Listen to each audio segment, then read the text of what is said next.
Hother looked out at the icy waves. A fall from the boat would be deadly so far in the north. Mors would probably survive even that. His older brother had a tendency to survive everything. Not all in their bloodline happened to be so fortunate. Not even the Whoresprings. Neither of them had any left alive. War, disease, or winter took them. But they endured. A sour joke from the gods. Or were they work with a purpose? He thought about that in the late hours of the night, when the wolves howled. Hother didn't have an answer, nor did he care much. But this last challenge, this put fire in him. Mors, and he had fought in wars, battles, skirmishes. They had matched themselves against wildlings, knights, nobles during their long years. And those years were long indeed.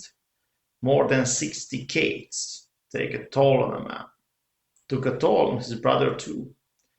Mors was a bear of a man, the exact opposite of him. Where Hother was tall and gaunt, Mors was broad and powerful. Well, they had their fame in their time, but time moved on, and now others had the fame. Younger men fought wars across the 7 kingdoms. Not much left, just to die. And if they must die, why not do in a way the world will remember? Daemon gave them that chance to be there in the heat of the fight one last time, to show the gods that they were still worthy, that they still had the killing edge. Mors coughed grimly, then spat bloody slime toward the closely floating ice plate. Did they still have it? Hother grinned. Maybe not, but it would be an end to remember.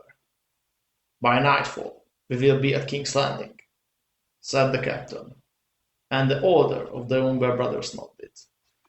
So, you are really going through with this? He asked Hother, looking him straight in the eye. Hother didn't say a word.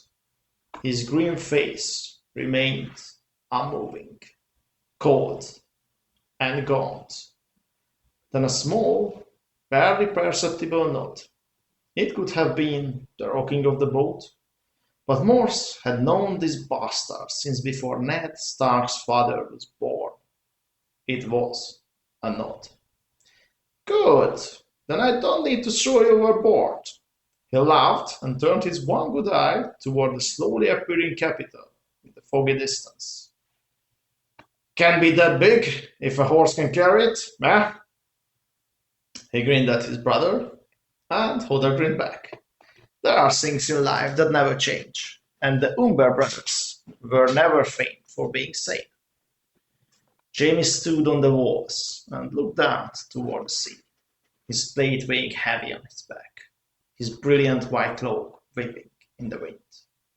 There was sorrow in his eyes, sorrow for his brother and sorrow for himself. If he still had his right hand, would he try? Would he be able to? Sir Gregor Clegane against Sir Jaime Lannister. His heart felt proud even to think about it. Then he looked at the stump where his right hand had been, and he felt hollow and crippled again. He would never take the mountain, not anymore at any rate. But would he have been able to? His heart wanted to say yes, yes, yes, of course. But there was caution there too. Jaime was a well-trained knight, had fought in battles, and trained every day since he was 5 years old. Of course, he was an arrogant fool, and at the same time probably the best swordsman alive in Westeros.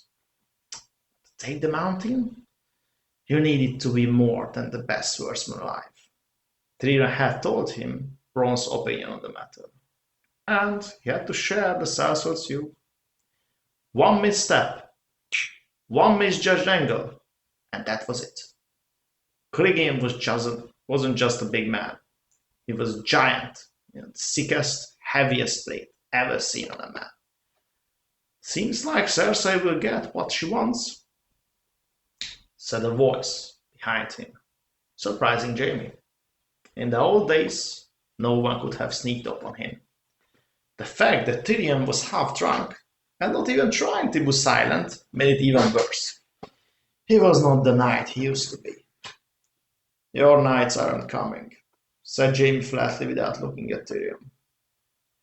They never been knights, Tyrion said and laughed bitterly, then looked north toward the fog.